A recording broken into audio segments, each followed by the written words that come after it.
बिस्मिल्लाहिर्रहमानिर्रहीम। अस्सलामुअलैकुम वीवर्स, आप देख रहे हैं सिरात मुस्तकीम सऊदी न्यूज़ चैनल। सऊदी महकमा मौसमियात की जानिब से एक अलर्ट जारी किया गया है जिसमें मौसम की अचानक बदलती हुई सूरत हाल के बारे में आवाम को आगाह किया गया है।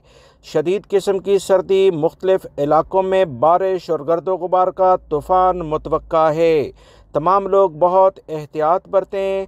सऊदी महकमा मौसमियात की जानिब से कहा गया कि आज से सऊदी अरब के मुख्तलिफ इलाकों में सर्दी का राज शुरू होने जा रहा है, जो कि अगले 2 से 3 दिन तक सऊदी अरब के तमाम इलाकों में रहेगा।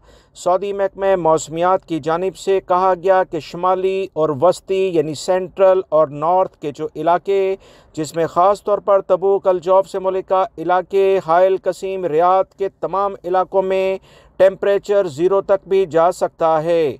सऊदी महकमा मौसमियात की जानिब से ख़बरदार करते हुए कहा गया कि ड्राइविंग के दौरान बहुत एहतियात बरती जाए। अगर धुंध यानी फोग है या अगर गुबार का तूफ़ान है तो बहुत एहतियात से ड्राइविंग की जाए, क्योंकि देखने की सलाहियत बहुत मुतासर हो जाती है।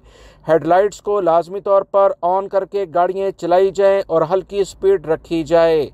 सऊदी महकमा मौसमियात की जानिब से दफ़ा मदनी की जानिब से भी आवाम को अलर्ट जारी करते हुए कहा गया है कि हीटर का इस्तेमाल सर्दियों में क्योंकि बढ़ जाता है, इसलिए बहुत ज़्यादा एहतियात बरतनी चाहिए। तमाम लोग कोयले की अंगीठी को किसी सूरत में अपने कमरे में सोते वक्त जलता हुआ ना छोड़ें, क्योंकि इससे कार्बन डाइऑक्साइड पैदा होकर लोगों के सांस लेने में मुश्किलात पैदा होती हैं। बहुत सारी अमवात मुख्तलिफ मुल्कों में सिर्फ इसी वजह से हो जाती हैं। बहुत एहतियात बरतिएगा, अपना बहुत सारा ख्याल रखिएगा। मिलेंगे मज़ीद ताज़ा तरीन अपडेट के साथ। अस्सलामु अलैकुम।